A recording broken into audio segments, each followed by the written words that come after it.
శ్మశానమే నివాసంగా చేసుకున్న ఆ పరమశివుడికి భస్మాన్నే హారతిగా ఇచ్చే అరుదైన సాంప్రదాయం ఉన్న క్షేత్రమే ఉజ్జయిని మహాకాళేశ్వర్. రాజ్యాన్ని రక్షించేందుకు మహాకాలుడి అవతారం ఎత్తిన పరమశివుడు భక్తుల కోరిక మేరకు అక్కడే కొలువైన అపురూపమైన దేవాలయం, ద్వాదశ జ్యోతిర్లింగాలలో ఒకటిగాను, దక్షిణ ముఖంగా వెలిసినటువంటి ఏకైక జ్యోతిర్లింగంగాను మహాకాలుడి ఆలయం వెనుక ఎన్నో విశేషాలు. మొబైల్ మసాలా వారి కార్తీక మాసం స్పెషల్ ద్వాదశ జ్యోతిర్లింగాలలో మహాకాళేశ్వర లింగాన్ని గురించి మనం మాట్లాడుకుంటే, పూర్వకాలంలోని ఈ ప్రాంతంలో వేదప్రియుడు అనేటువంటి బ్రాహ్మణుడు ఉండేవాడట. ఆయనకి 9 కుమారులు. వీళ్ళు పరమశివ భక్తులు.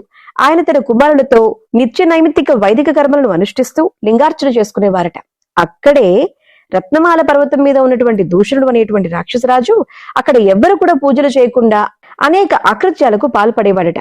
అయినా వాళ్లు బెదరకుండా హర ఓం హర హర అంటూ శివపారాయణ చేస్తూ ఉండగా శివుడు మహాకాల రూపమెత్తి హూంకరించగా దూషణుడితో పాటు అతని సైన్యం కూడా భస్మం అయిపోయిందట. ఆ తర్వాత భక్తుల కోరిక మేరకు పరమేశ్వరుడు అక్కడే కొలువై ఉన్నారు అని చెప్పి ఆ రకంగానే భస్మహారతి మొదలై భస్మప్రియుడిగా పూజలు అందుకుంటున్నారు అనేటువంటిది ఒక పురాణ కథ. అంతేకాదు పరమేశ్వరుడు ఉజ్జయిని మహానగరంలో మహాకాలుడి రూపంలో 1000 సంవత్సరాల నుంచి పూజలు అందుకుంటున్నారు అని చెప్పి అందుకే మహామహిమాన్వితమైనటువంటి ఉజ్జయిని మహాకాల జ్యోతిర్లింగాన్ని దర్శనం చేసుకునేందుకు కార్తీకంలో భక్తులు బారులు తీరుతారని పెద్దలు అంటూ ఉంటారు.